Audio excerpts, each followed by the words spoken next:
Okay guys, I'm gonna show you how to make chicken saltimbocca. I know it means something amazing like jump in your mouth, and it's all about the prosciutto. So we're using Disogna prosciutto, it's sage leaves, and a whole lot of love. It's not that hard. All right, so I have some chicken thigh fillets here. I'm gonna lay them out flat, the bone side up. We can take a sage leaf, we're gonna put it straight on top there. We're gonna take a little bit of cracked pepper, sprinkle that over the top. Now the Disogna prosciutto, if there's a little bit of overlap, you fold it underneath and press it down using a hand, and you'll find it sort of glues together. The curing process of prosciutto, there is a salty component. And so the salty component blended with the sage is what gives you this incredible flavor profile. And a couple more pieces of prosciutto left there. I will eat those while you're not looking.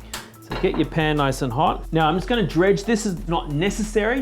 It really is just to give a little coating to help with the crusting of the chicken. So you're giving a little bit more flour into the sauce, which will create a bit more texture, which will also in turn thicken. So hot pan, a little olive oil, and then we're gonna add the chicken, prosciutto side down. We want that to crisp up. And you always think about when you're cooking something, put your serve side down. That way you get a nice crust on it. You know that your presentation side is already done. You can see the prosciutto started to crisp up. That's gonna give us texture. Give it maybe 4 or 5 minutes in the oven. All right, so I'm gonna show you how to steam fry or fry steam. So grab myself a pan, it's got a lid that goes on top. I'm gonna add a little bit of oil. I'm gonna add the Fioretto. We keep all the goodness. We're only using a small amount of water. We're not gonna drain away the water and throw all the goodness down the sink. Get it started, pinch of salt, water goes in, lid goes on. It only takes a couple of minutes to steam through so it's tender, and you're not tipping all the goodness down the sink. It stays in the pan. So just chopping the parsley. So I'm using the stems as well. No need to throw them out. So this we can lift over here, let rest for a few moments. Our chicken can come back, we'll up the heat. But now we need to make the sauce. So remove the chicken. We have a little bit of masala we're gonna add away from the heat. You'll find as it reduces, the bubbles will get smaller and smaller. Then we're gonna add a little bit of chicken stock. That will help lift some of the sediment from the bottom of the pan. That's all flavor. And now we're adding our delicious Devondale rich creamy butter. That goes straight in.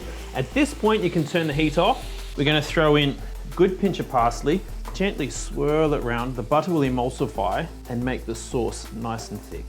So then to plate, just a couple of chicken thighs. Any liquid that comes out of the chook goes straight back in the sauce. The Fioretto, straight on the plate. Look how bright, vibrant that is.